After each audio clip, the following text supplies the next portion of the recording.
Head lines آپ نے جانی، اپڈیٹ کریں گے۔ ایران کے قومی سلامتی کونسل کے سربراہ محسن رضائی نے خبردار کیا ہے کہ ایران کے خلاف امریکہ کی معاشی جنگ میں مدد کرنے والے ممالک کے مفادات کو نشانہ بنایا جائے گا۔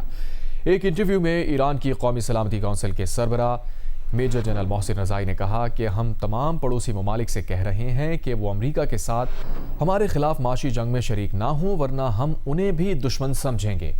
جنگ بڑھانا نہیں چاہتے، مگر ایران کے پڑوسی ممالک نے معاشی جنگ میں امریکہ سے تعاون کیا تو ہم ان کے مفادات پر ضرب لگائیں گے۔ تیل کا ایک قطرہ بھی خلیج فارس یا آبنائے ہرموز سے نہیں گزرنے دیں گے۔ یہی نہیں، خلیج فارس سے تیل درآمد کے لیے استعمال دیگر راستوں کو بھی نشانہ بنایا جائے گا۔ میجر جنرل محسن رضائی نے کہا کہ امریکی سمجھتے تھے کہ وہ چند روز میں جنگ ختم کر کے تیل اور گیس پر قبضہ کر لیں گے، تاہم اس جنگ میں 1200 آئل ٹینکر استعمال کے قابل نہیں رہے اور 15% عالمی فلیٹ ناکارہ ہو گیا۔ محسن رضائی نے کہا کہ تہران کو چاہیے کہ وہ تنازع میں اپنے نقطہ نظر اور دنیا کے ساتھ سفارتی طرز عمل کو بدلے، کیونکہ امریکہ نے اپنے وعدوں کی پاسداری نہیں کی۔ محسن رضائی کا کہنا تھا کہ آج ایران وہ ایران نہیں جو جنگ سے پہلے تھا۔ سپریم لیڈر مجتبیٰ خامنہئی کی جانب سے نئی فوجی تقرریاں اس بات کی علامت ہیں کہ ایران جنگ کے لیے تیار ہے۔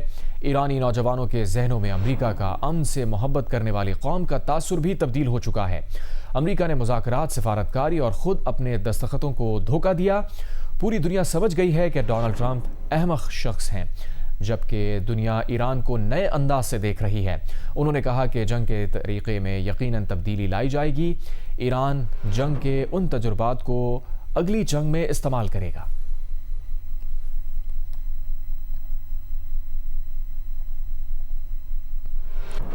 ایران کے قومی سلامتی کونسل کے سربراہ محسن رضائی نے خبردار کیا ہے کہ ایران کے خلاف امریکہ کی معاشی جنگ میں مدد کرنے والے ممالک کے مفادات کو نشانہ بنایا جائے گا۔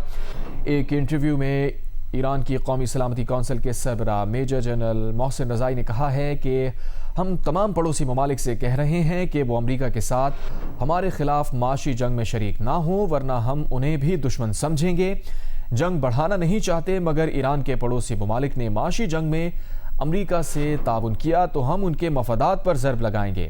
تیل کا ایک قطرہ بھی خلیج فارس یا آبنائے ہرموز سے نہیں گزرنے دیں گے۔ یہی نہیں، خلیج فارس سے تیل درآمد کے لیے استعمال دیگر راستوں کو بھی نشانہ بنایا جائے گا۔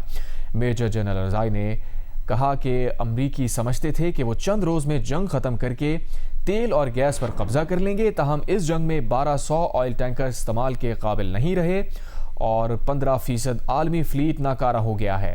محسن رضائی نے کہا کہ تہران کو چاہیے کہ وہ تنازع میں اپنے نقطہ نظر اور دنیا کے ساتھ سفارتی طرز عمل کو بدلے، کیونکہ امریکہ نے اپنے وعدوں کی پاسداری نہیں کی۔